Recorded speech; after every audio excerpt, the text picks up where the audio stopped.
এখানে দেখুন দুইটা চাবি রয়েছে, এই তালার মাঝখানে ওই যে রডটা রয়েছে ওইটা দুই পাশেই লক করা যাবে। এটাও ব্যতিক্রম তালা, মানে যতগুলো তালা আজকে আপনাদেরকে আমি দেখাচ্ছি সবগুলোই কিন্তু ব্যতিক্রম, যেগুলো হয়তোবা অনেকেই আগে কখনো দেখেনি। আমিও কিন্তু আপনাদের সাথে আজকে প্রথম দেখছি।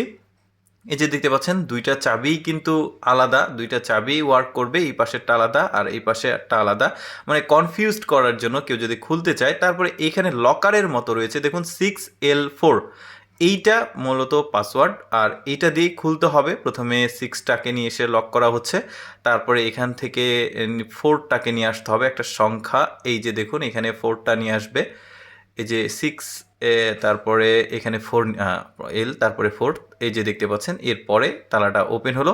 আমার কাছে মানে সব তালাগুলো বেশ এক্সেপশনাল মনে হয়েছে। এবার এইটাকে দেখুন, এইটা দেখতে একদমই নর্মাল মনে হলো কিন্তু নর্মাল তালা না। এই যে দেখতে পাচ্ছেন চাবি, চাবিটা ঢুকবে অল্প কিন্তু খুলবে না। তো প্রথমে যেটা করতে হবে, এখানে একটা উপরের দিকে পিন আছে, পিনটাকে উপরে নিয়ে একদম ফাঁকা করতে হবে, তারপরেও কিন্তু কাজ হবে না এটা দিয়ে। এবার এটাকে আবার তালাটাকে ঘোরাতে হবে, চাবিটাকে না, পুরো তালাটাই রোটেট করতে হবে। এই যে দেখুন রোটেট করলো, এবার এটা কিন্তু মূলত কাজ করবে।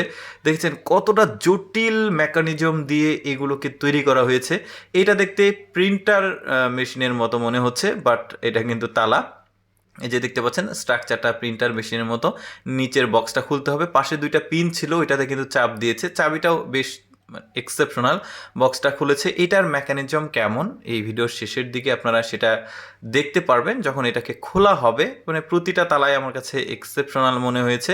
এই যে দেখুন চাবিটা কতটা জটিল প্রক্রিয়ার মধ্যে গিয়ে আসলে তালাগুলোকে ওপেন করা হচ্ছে, আমার কাছে খুব ভালো লেগেছে। আমি সবসময় চেষ্টা করি আপনাদের সামনে নতুন কিছু দেখানোর। আমার ভিডিওগুলো যদি ভালো লাগে অবশ্যই চ্যানেলটি সাবস্ক্রাইব করবেন।